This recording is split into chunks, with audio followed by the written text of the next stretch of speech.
Science with S के sir के इस यूट्यूब चैनल पर मैं अमित नेहरा आपका हार्दिक स्वागत करता हूं।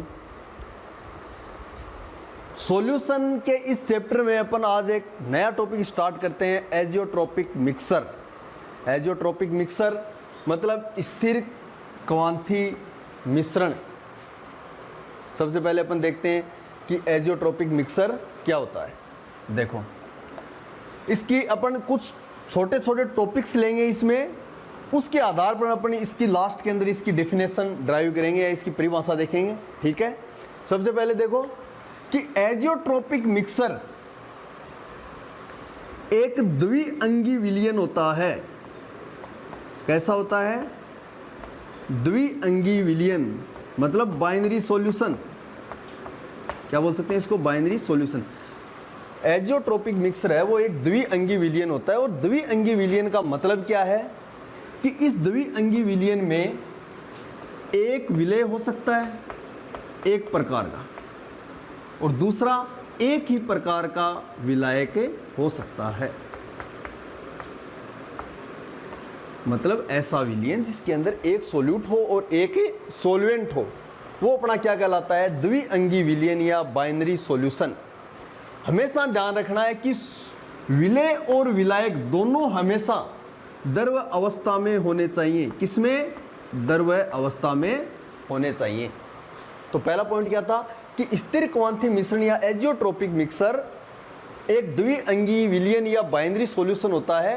बाइनरी सॉल्यूशन से मतलब है कि इसके अंदर एक सोल्यूट होगा और एक सॉल्वेंट होगा, और सोल्यूट और सॉल्वेंट ऑलवेज किसमें होंगे? लिक्विड फेज में। किसमें? द्रव अवस्था में। दूसरा टॉपिक देखो,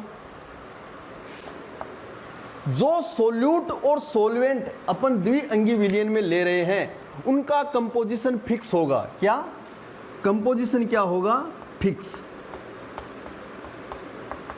कंपोजिशन क्या रहेगा? फिक्स। कंपोजिशन फिक्स का मतलब इसका स्थिर संगठन रहेगा। स्थिर संगठन से मतलब है, देखना कि अपन जो विलय और विलायक काम में ले रहे हैं द्विअंगी विलयन बनाने के लिए, उन विलय और विलायक का जो कंपोजिशन है वो स्थिर रहता है। ऐसा नहीं है कि थोड़ा सा विलय ले लिया, बिना सोचे समझे थोड़ा विलायक ले लिया और आपस में मिला दिया और बन गया अपना एजियोट्रोपिक मिक्सर। ऐसा नहीं हो सकता। एक फिक्स कंपोजिशन या निश्चित संगठन वाला विलय और विलायक इसके लिए अपन काम में लेते हैं। ठीक है, उसके बाद देखो अगला पॉइंट। जैसे ही अपन ने फिक्स कंपोजिशन वाले सोल्यूट और सॉल्वेंट को काम में लिया और एक एजियोट्रोपिक मिक्सर बनाया, तो अब ये जो विलयन बना वो एक निश्चित ताप पर बॉईल होगा।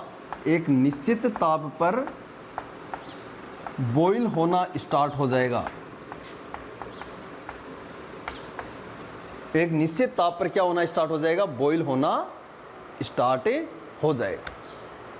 ठीक है, और अगर वो एक निश्चित ताप पर अगर दोनों ही विलय और विलायक जो उस विलयन में मिले हुए हैं वो दोनों ही अगर एक निश्चित ताप पर बॉईल हो रहे हैं, तो इसका मतलब इस प्रकार के एजियोट्रोपिक मिक्सर को अपन परबाजी आसवन विधि द्वारा पृथक नहीं कर सकते। परबाजी आसवन विधि द्वारा पृथक नहीं कर सकते। परबाजी आसवन मतलब फ्रैक्शनल डिस्टिलेशन। तो अपन ने क्या देखा कि एजियोट्रोपिक मिक्सर बनाने, एजियोट्रोपिक जो मिक्सर या जो स्थिर क्वांथी जो मिश्रण होता है वो एक द्विअंगी विलयन होता है। क्या होता है? एक द्विअंगी विलयन। द्विअंगी विलयन का मतलब है कि उसके अंदर एक विलायक होगा और एक विलय होगा, और दोनों किस में होंगे? द्रव अवस्था में। दूसरा पॉइंट अपन ने क्या पढ़ा कि जो विलय और विलायक जो काम में ले रहे हैं उनका संगठन होगा वो एक निश्चित संगठन या स्थिर संगठन काम में लेंगे, मतलब फिक्स कंपोजिशन। और जो विलयन बनेगा उसका भी कंपोजिशन है वो क्या रहेगा? फिक्स। अब जो वो विलयन बना वो एक निश्चित ताप पर बॉईल होगा, मतलब बॉईल एट कांस्टेंट टेम्परेचर। एक निश्चित ताप के ऊपर वो बॉईल होगा। ऐसा नहीं है कि विलय का अलग और विलायक का अलग हो। ठीक है, अगर वो एक निश्चित ताप पे बॉईल हो रहा है, इसका मतलब अपन उस विलयन या उस एजियोट्रोपिक मिक्सर को अपन परबाजी आसवन विधि के द्वारा पृथक नहीं कर सकते। परबाजी आसवन विधि के द्वारा पृथक क्यों नहीं कर सकते? देखना, क्यों? क्योंकि जो विलयन बना उसके अंदर जो विलेय की मोल भिन्न है, जो विलेय की मोल भिन्न है, किसमें? द्रव अवस्था में। किसमें? द्रव अवस्था में। वो बराबर हो जाती हैं किसके? विलेय की मोल भिन्न के। किसमें? वाष्प परावस्था में। किसमें? वाष्प परावस्था में। अक्स विलेय तो है विलेय की मोल भिन्न द्रव अवस्था में, और वाई विलेय है विलेय की मोल भिन्न वाष्प अवस्था में। तो वो क्या हो जाती हैं?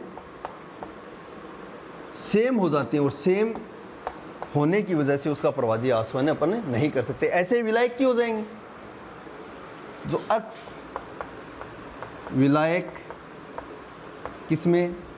द्रव अवस्था में, बराबर किसके हो जाएगा? वाष्प अवस्था में विलायक की मोल भिन्न के। किसमें? वाष्प अवस्था। तो ये होता है अपना एजियोट्रोपिक मिक्सर।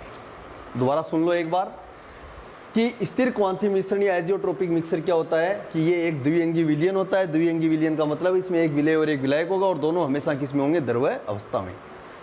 जब अपन ये ऐसा विलयन बनाएंगे तो इसमें विलेय और विलायक का फिक्स कंपोजिशन काम में लेंगे, मतलब एक निश्चित संगठन काम में लेंगे।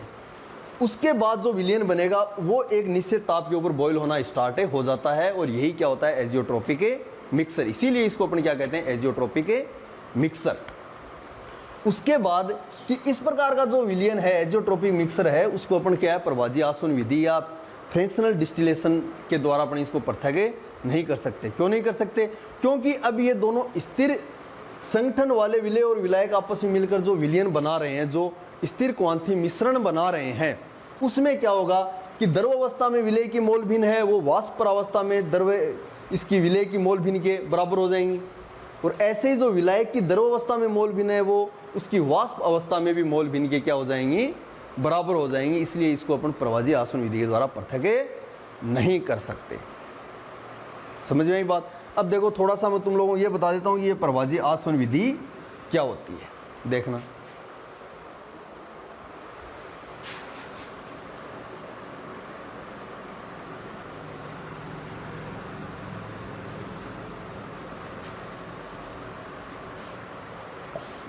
देखो प्रवाजी आसवन विधि।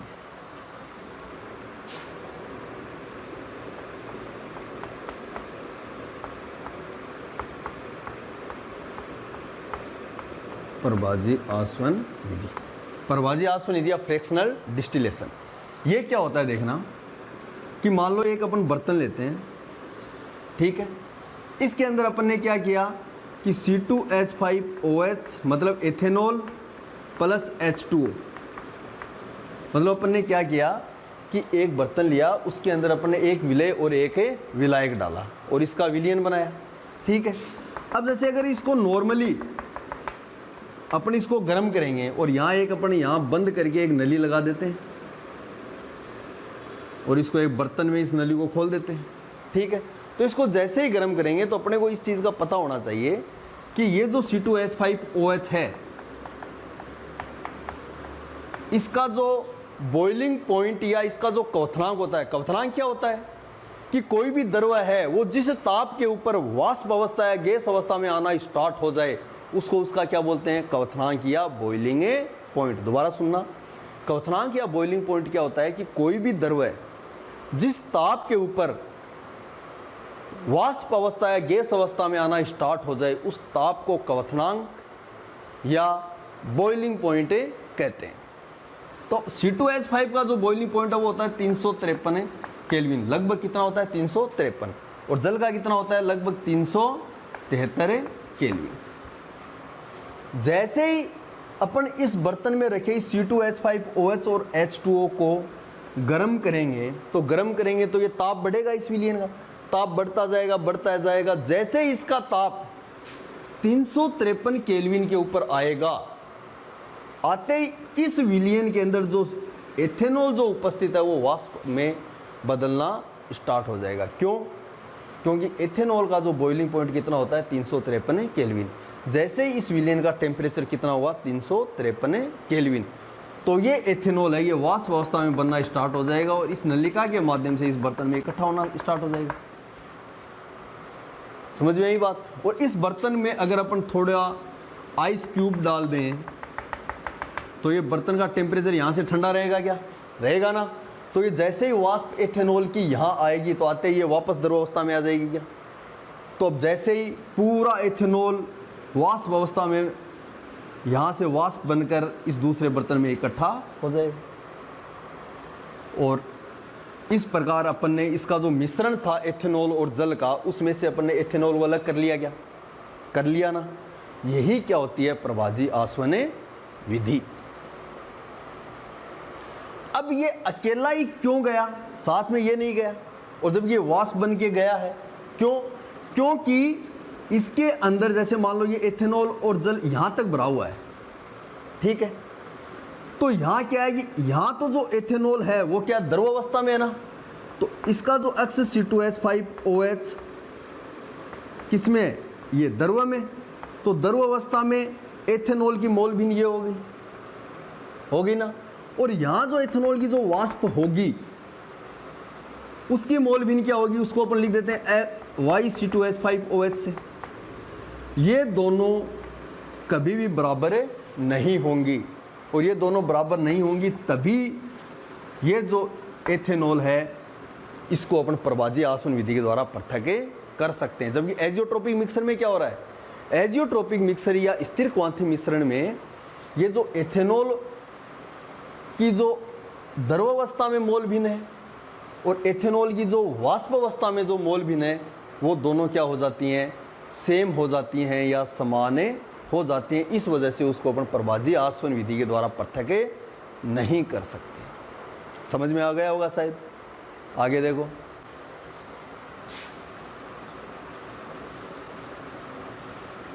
तो अब अपने पास अपने ये जो टॉपिक पढ़े कि पहला था कि ये एक द्विअंगी विलयन होता है, ठीक है, या बाइनरी सॉल्यूशन बोल सकते हैं। दूसरा अपन ने पढ़ा कि बाइनरी सॉल्यूशन के अंदर या द्विअंगी विलयन के अंदर जो विलय और विलायक काम में ले रहे हैं उनका संगठन क्या होना चाहिए? स्थिर होना चाहिए या निश्चित संगठन होना चाहिए।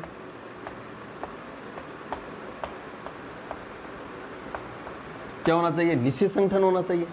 तीसरी चीज अपन ने क्या पढ़ी?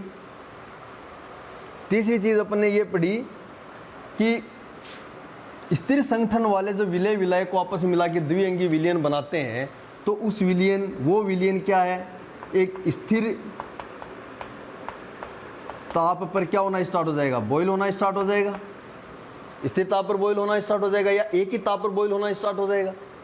और ऐसे विलयनों को अपन प्रभाजी आसवन विधि के द्वारा क्या पृथक नहीं कर सकते, नहीं कर सकते। इससे अपन इन चारों बातों से अपन इसकी परिभाषा निकाल सकते हैं ना, निकल जाएगी ना, कि ऐसे दो अवयवों से मिलकर बना ऐसा मिश्रण जो उन अवयवों के संगठन से बिना प्रभावित हुए एक ही ताप पर बॉयल होना स्टार्ट हो, उसे अपन क्या कहेंगे? एजियोट्रोपिक मिक्सर या स्थिर क्वांथी मिश्रण। समझ में आई बात। इसके बाद अपन पढ़ते हैं टाइप्स ऑफ एजियोट्रोपिक मिक्सर।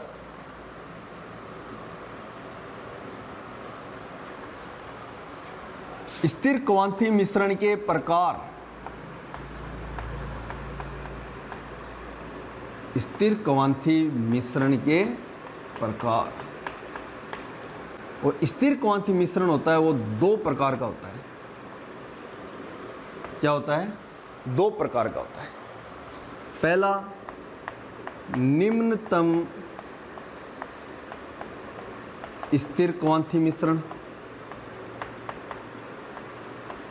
निम्नतम स्थिर क्वांथी मिश्रण, जिसको अपन क्या बोल सकते हैं? Minimum azeotropic mixture. और दूसरा क्या हो जाएगा? अधिकतम स्थिर क्वांथी मिश्रण। अधिकतम स्थिर क्वांथी मिश्रण, जिसको हम बोल सकते हैं मैक्सिमम एजियोट्रोपिक मिक्सर। पहले देखो निम्नतम स्थिर क्वांथी मिश्रण।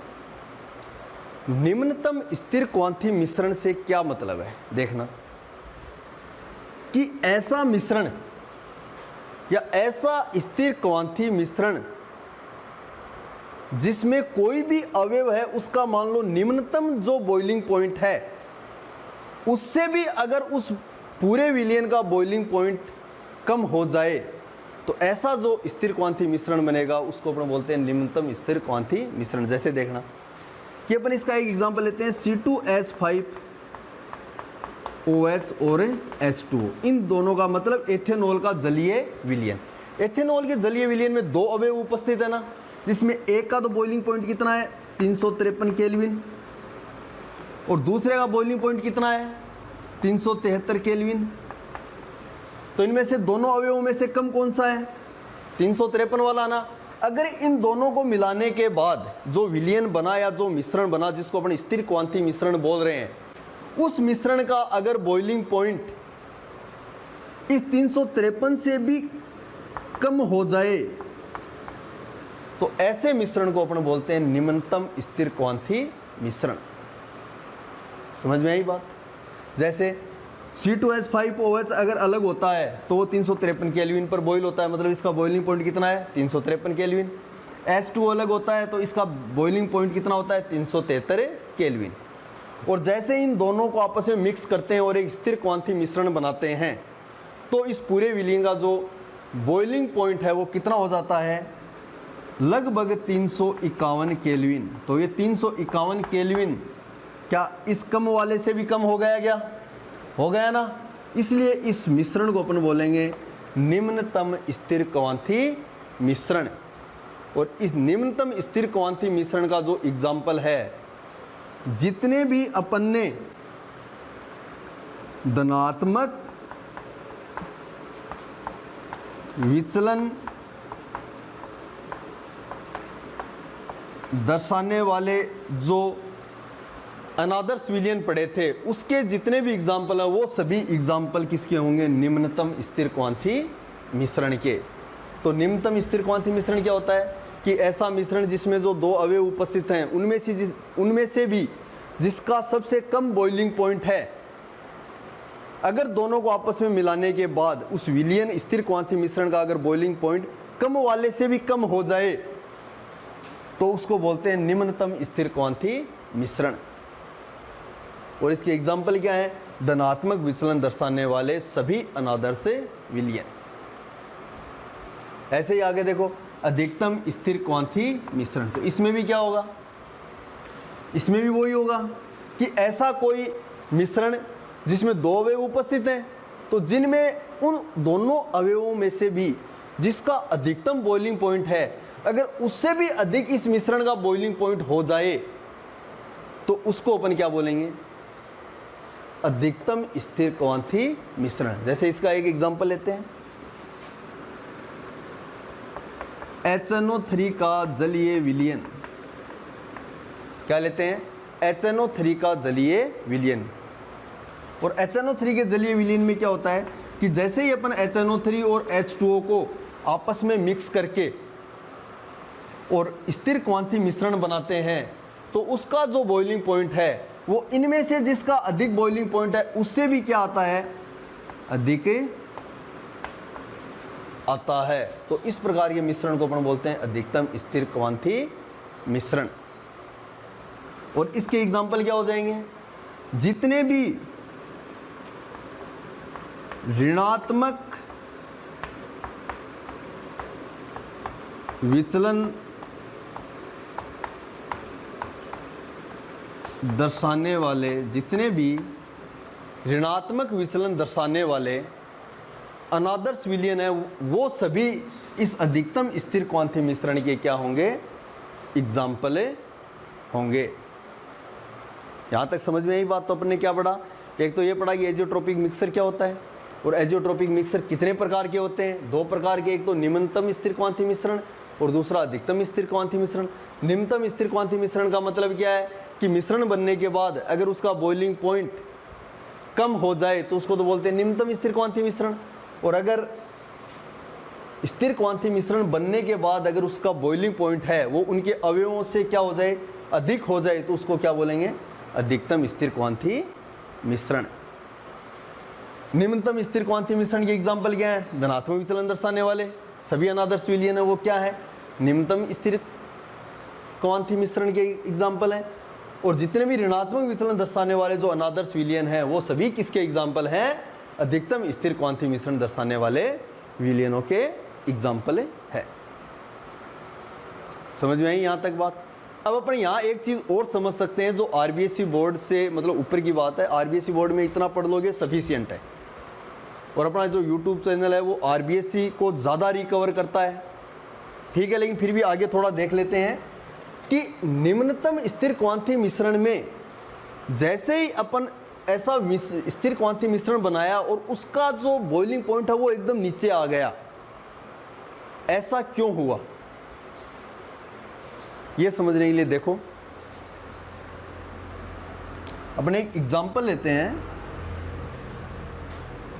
95%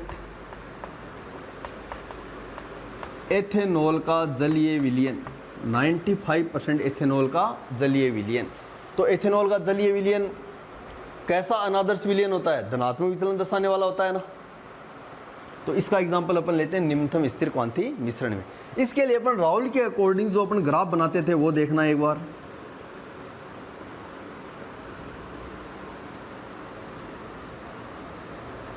थोड़ा ऊपर देख लो। अपने इसका एग्जांपल क्या लिया? 95% एथेनॉल का जलीय विलयन, 95% एथेनॉल का जलीय विलयन। तो अपन इसके लिए जो अपन राउल्स लॉ के अकॉर्डिंग जो ग्राफ बनाते थे वाष्प दाब या पार्शियल प्रेशर और मोल फ्रैक्शन या मोल बिन के बीच में बनाते थे ना, कैसे बनाते थे देखना। ऐसे ही बनाते थे क्या? ऐसे ही बनाते थे ना। इधर अपन क्या लेते थे? प्रेशर लेते थे और इधर क्या लेते थे? मोल बिन लेते थे ना। तो देखो इन दोनों में क्या है? विलय ये है और विलायक ये है ना। और इसके लिए अपन अपने पास ये एक सीधी रेखा प्राप्त होती थी क्या? सीधी रेखा प्राप्त होती थी ना। ये केवल राउल्ट के नियम की बात कर रहा हूं मैं, डेविएशन वाली या विचलन वाली बात नहीं कर रहा यहां तक, ठीक है। आगे देखो यहां क्या होता था कि यहाँ पे जो विलायक है और विलायक यहाँ क्या है? C2H5OH।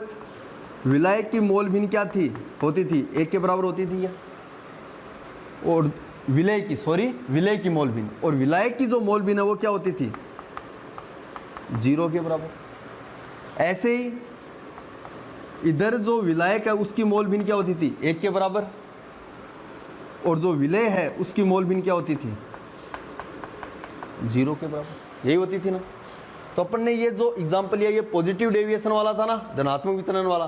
तो जैसे ये धनात्मक विचलन प्रदर्शित करता है तो अपने पास ग्राफ थोड़ा यूं आता है क्या? ऐसे करके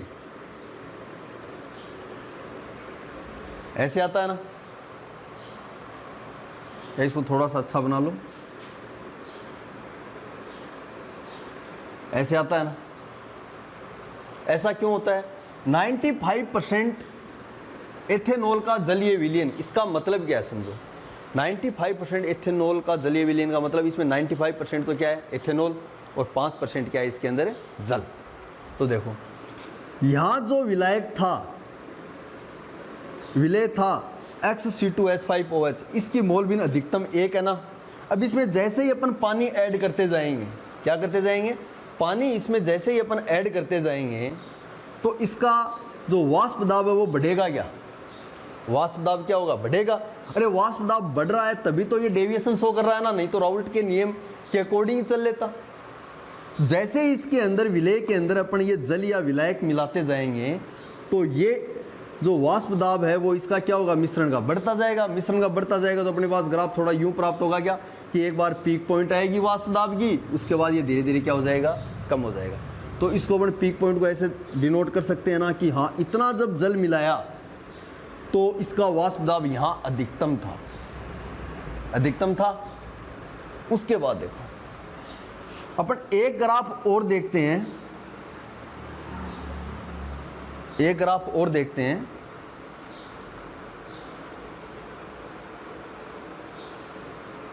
किसके बीच में? तापमान और मोल भिन्न के मध्य। ये अपने देखते हैं प्रेशर और मोल भिन्न के बीच, और ये किसके बीच देखेंगे, ताप और मोल भिन्न के मध्य। ठीक है, तो यहां वही चलेगा कि जो XC2H5OH है वो तो क्या रहेगा, 1 के बराबर रहेगा, और यहां जो XH2O है वो क्या रहेगा, 1 के बराबर। XC2H5OH यहाँ 0 और यहाँ XH2O क्या रहेगा, 0। ये अपन ने पहले जो राउल्ट्स लॉ पढ़े थे उसमें देख लिया था अपन ने कि इधर जो विलय होता है उसकी मोल भिन्न 1 रहती है और विलायक की 0 रहती है, और इधर विलायक की 1 रहती है और विलय की क्या रहती है, 0 रहती है। ये अपन ने पहले ही देख लिया था। अब देखो,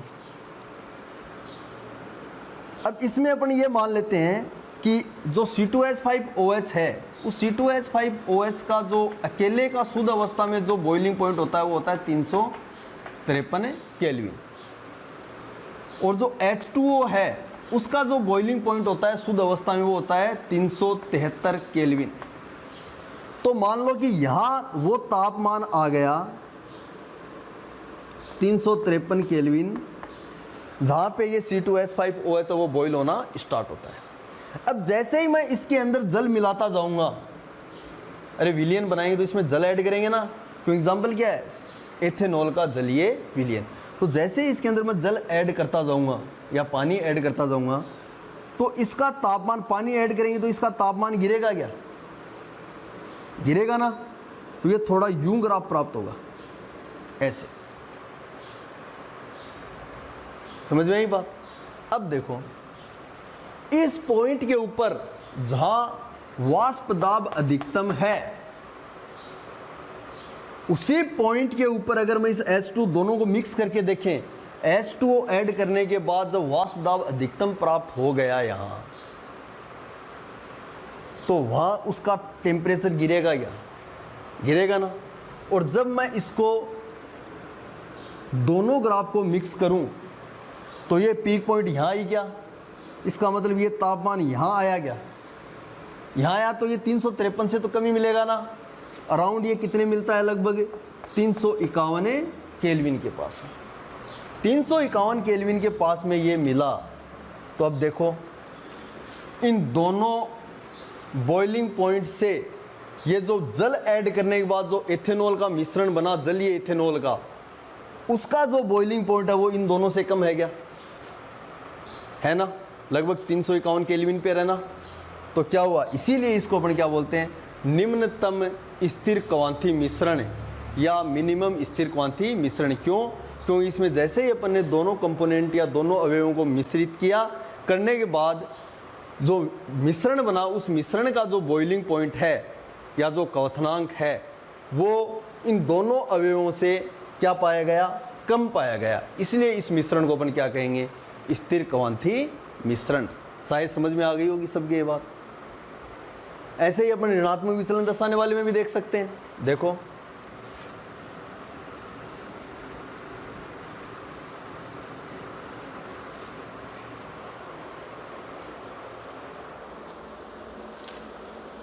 ऋणात्मक विचलन दर्शाने वाले में भी अपन वही एग्जांपल लेंगे, कौन सा, HNO3 का जलीय विलयन। HNO3 का जो जलीय विलयन लेंगे वो देखना एक बार। एग्जाम्पल क्या लेते हैं अपन, ऋणात्मक विचलन दर्शाने वाले विलयन या अधिकतम स्थिर क्वांथी मिश्रण के लिए जो एग्जाम्पल ले रहे हैं वो है अपना 68% HNO3 का जलीय विलयन। और तुम लोगों को मैंने क्या कहा था कि अगर जल के अंदर अम्ल मिला हुआ है या जल के अंदर कोई भी एसिड ऐड है, इसका मतलब जो विलयन बना वो हमेशा कैसा होगा, ऋणात्मक विचलन दर्शाने वाला विलयन होगा। अपन अधिकतम स्थिर क्वांथी मिश्रण के लिए अपन एग्जांपल लेते हैं 68% HNO3 किसका, जलीय विलयन। अपन इसके लिए भी वही ग्राफ देखेंगे।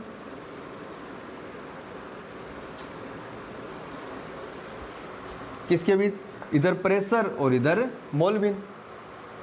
और राउल्ट्स के अकॉर्डिंग जो यहाँ टोटल विलयन के टोटल वाष्प दाब की जो लाइन आती है वो यही आती है ना, आइडियल यही आती है।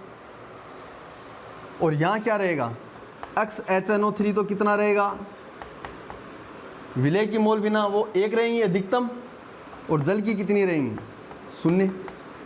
ऐसे ही यहाँ क्या रहेगा, जल की मोल भिन्न तो क्या रहेंगी 1 के बराबर, यानी विलायक की मोल भिन्न तो 1 के बराबर, और विलेय की मोल भिन्न क्या रहेंगी 0 के बराबर। अब इसमें जैसे ही मैं HNO 68% HNO3 का जलीय विलयन का मतलब है कि इसके अंदर 68% तो क्या ऐड है HNO3, और बचा हुआ 32% क्या ऐड है इसमें Ha2। ठीक है, आगे देखो।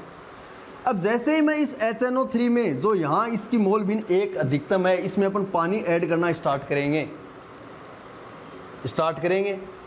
करेंगे तो क्या होगा कि इस जो विलयन है, जो विलयन बन रहा है पानी ऐड करने के बाद, उस विलयन का जो वाष्प दाब है या उसका जो पार्शियल प्रेशर है वो क्या हो जाएगा, कम होता जाएगा। तो थोड़ा ग्राफ कैसा होगा, थोड़ा ग्राफ ऐसा आएगा। ऐसा अगर ग्राफ आया तो ये कैसा डेविएशन शो कर रहा है, नेगेटिव डेविएशन ही शो कर रहा है ना। अरे अगर नीचे से ग्राफ आ रहा है तो नेगेटिव डेविएशन ही शो कर रहा है ना, क्योंकि इसका पार्शियल प्रेशर वो कम होता जा रहा है। मान लो निम्नतम जो पार्शियल प्रेशर वो इस पॉइंट पे आया, इसको अपन यहाँ से ऐड कर लेते हैं, मतलब इतना जल मिलाने के बाद इस टोटल विलयन का पार्शियल प्रेशर वो अधिकतम जो कम होना था वो यहाँ हो गया पीक पॉइंट। ठीक है, वैसे ही अपन अक्स और टेम्परेचर और मोल भिन्न के बीच ग्राफ खींचते हैं। समझ में आई बात। अब अपने को पता है कि H2O का जो बॉइलिंग पॉइंट होता है वो तो 373 होता है। ठीक है, तो देखो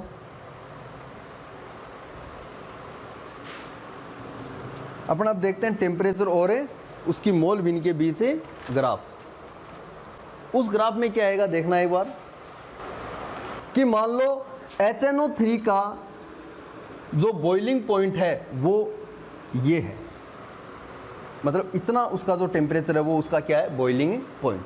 यहाँ पर वही चलेंगे, एक्स HNO3 है वो कितना है, 1 के बराबर है, एक्स H2O 0, और इधर जो एक्स H2O है वो कितना है, 1 के बराबर, और एक्स HNO3 क्या होगा 0। जैसे ही इस HNO3 के अंदर अपन पानी ऐड करना स्टार्ट करेंगे, क्या करेंगे, पानी ऐड करना स्टार्ट करेंगे, तो पानी ऐड करना स्टार्ट करेंगे तो क्या हो रहा है, यहाँ इसका जो पार्शियल प्रेशर है या वाष्प दाब है वो घट रहा है, क्या घट रहा है ना। इसका मतलब इसको और तापमान देने की आवश्यकता पड़ेगी, क्या आवश्यकता पड़ेगी। इसीलिए तो क्या होगा, इसका जो तापमान है, इसका बॉइलिंग पॉइंट है वो थोड़ा बढ़ेगा तो अपने पास थोड़ा सा यूं करिए ग्राफ आएगा, देखना यूं करिए थोड़ा ग्राफ आएगा। ये मान लो अपना लगभग H2O का जो बॉइलिंग पॉइंट है वही H2O का बॉइलिंग पॉइंट है, तो अपने पास थोड़ी कुछ इस तरीके की लाइन प्राप्त हो गई, क्या प्राप्त हो गई ना। एक्स H2O का यहाँ पे 373 केल्विन तापमान था, और अब जो अपने पास अधिकतम तापमान मिला है वो क्या है, इस H2O से भी अधिक है, क्या अधिक है ना। लगभग कितना भी मान लो, चाहे 380, 385, 390 केल्विन के आसपास मान लो, या 400 केल्विन मान लो, लेकिन इस H2O से तो अधिक ही प्राप्त हुआ ना। इसीलिए अपनी इसको क्या बोलते हैं, अधिकतम स्थिर क्वांथी मिश्रण या मैक्सिमम एजियोट्रोपिक मिक्सर। तो ये अपन ने आज पढ़ा एजियोट्रोपिक मिक्सर क्या होता है या स्थिर क्वांथी मिश्रण क्या होता है। ये दो प्रकार के होते हैं, एक तो मिनिमम एजियोट्रोपिक मिक्सर और दूसरा maximum एजियोट्रोपिक mixer. Minimum azeotropic mixer के जो एग्जांपल हैं वो क्या होंगे, हमेशा धनात्मक विचलन दर्शाने वाले जो अनादर्श विलयन है उसके एग्जांपल सभी किसके होंगे, मिनिमम एजियोट्रोपिक मिक्सर के। और मैक्सिमम एजियोट्रोपिक मिक्सर के एग्जांपल क्या होंगे, जितने भी जो ऋणात्मक विचलन दर्शाने वाले विलयन हैं उसके जो एग्जांपल हैं वो सभी किसके होंगे, मैक्सिमम एजियोट्रोपिक मिक्सर के। आज की क्लास अपनी यहीं ख़त्म करते हैं। कल अपन नया टॉपिक स्टार्ट करेंगे, कोलिगेटिव प्रॉपर्टी या अणुसंख्यक गुणधर्म। धन्यवाद।